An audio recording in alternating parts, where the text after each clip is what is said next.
sign of freedom. Extract when ready.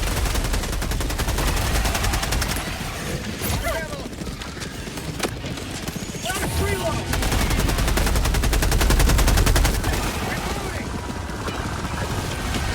This is Pelican 1. I have info on the extraction zone. Pelican 1, landing in progress.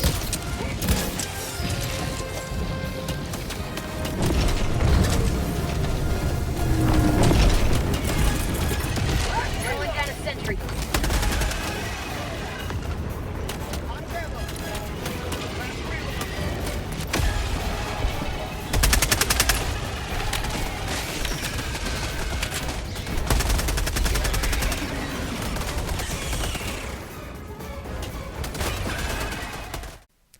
The Liberator, the OG. The first gun recruits pick up to kill a few bugs, then immediately drop upon unlocking literally any other gun because the starter guns in video games suck.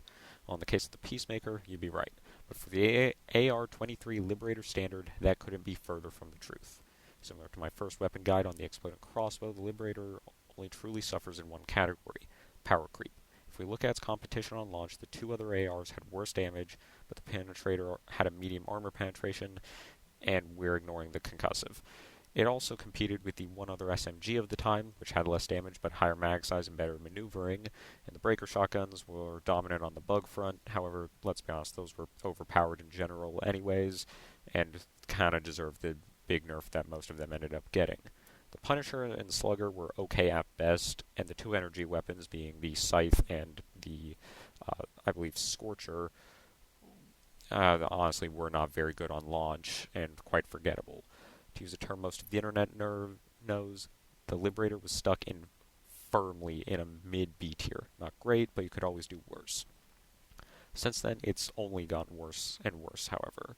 Light armor ARs just no longer cut it at higher level missions against any faction as a whole, which affects not just the Liberator, but the Tenderizer and the STA-52, both of which outcompete the standard Liberator on lower levels, and the Liberator Carbine, which is in a similar boat, actually is fairly good, but, well, it still outpaces its stockier predecessor.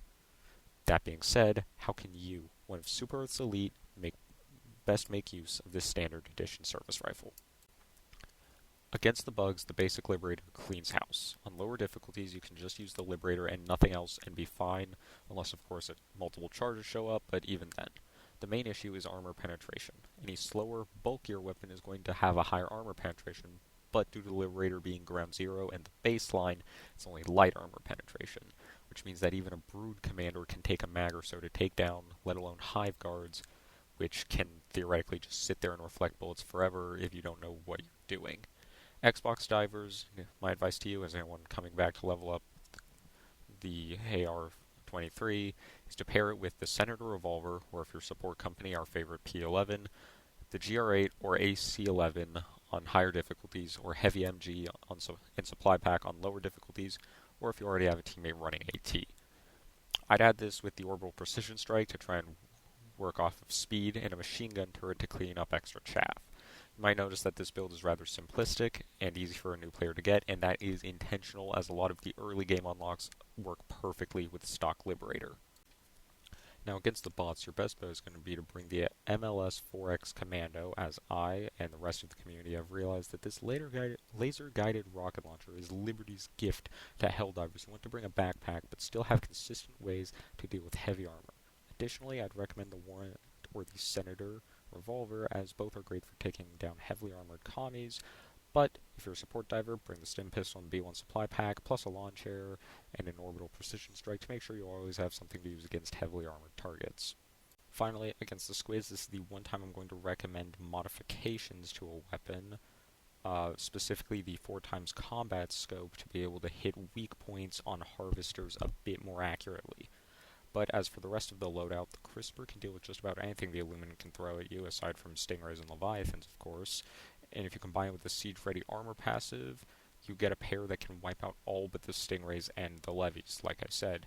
And to deal with those, as well as have a faster way to deal with Harvesters, bring along EATs and the lawn chair if you're going to be holding a point for a while. Finally, bring along either the Eagle Strafing Run or any other chaff-clearing red stratagem, and those squids won't know what hit them. final stratagem saw is left open intentionally, but I just pick any backpack and run with that. Personally, want the guard dogs, but honestly, anything but the shields work fine. Hey, Ashe here again. I know it's been a while, but I didn't have access to my PC for a while due to a multitude of reasons, but I am back now with weekly uploads coming in to help the new Xbox divers defend Super Earth every Thursday. As always, the Discord link is in the comments, and happy diving!